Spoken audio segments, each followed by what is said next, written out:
يا ترى ليه بننسى الكلمات اللي بنحفظها بسرعة؟ وإيه الحل؟ أول حاجة هي عدم الاستخدام المتكرر. لو حفظت كلمة وما استخدمتهاش في جملة أو في سياق معين غالبا هتنساها بسرعة. العقل بيشوف إن الكلمة دي مش مفيدة فبيركنها على جنب وبيمسحها مع الوقت. حفظ الكلمات بشكل معزول، يعني حفظ الكلمات لوحدها بدون سياق بيسهل النسيان، لكن لو ربطتها بجملة أو صورة أو موقف هتبقى أسهل في التذكر. قلة التعرض للكلمات، التعرض المستمر للكلمات في مواقف مختلفة سواء قراءة أو استماع أو محادثة بيخلي العقل يخزنها بشكل أعمق، والعكس صحيح. عدم وجود روابط عقلية قوية، لو الكلمة ملهاش علاقة بأي حاجة في دماغك هتحتاج مجهود كبير عشان تفضل فاكرها، لكن لو ربطتها بحاجة معروفة ليك، صورة، قصة، كلمة مشابهة في لغتك، ده هيقوي حفظها. استخدام طرق حفظ فعالة.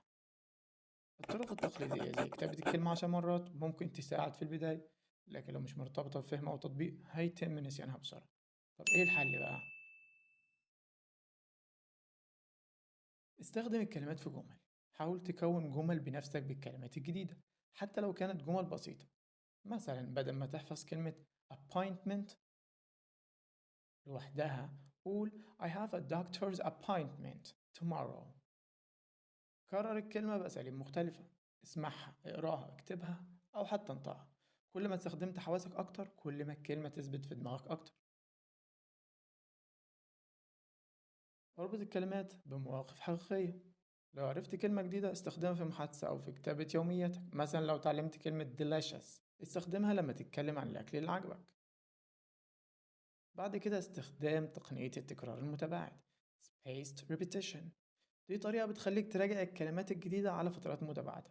كل ما تحس إنك هتنساها ترجع ترجعها. اتعلم الكلمات من خلال القراءة والاستماع، لما تشوف الكلمات في سياقات طبيعية زي الأفلام أو الكتب عقلك هيحفظها بدون مجهود كبير.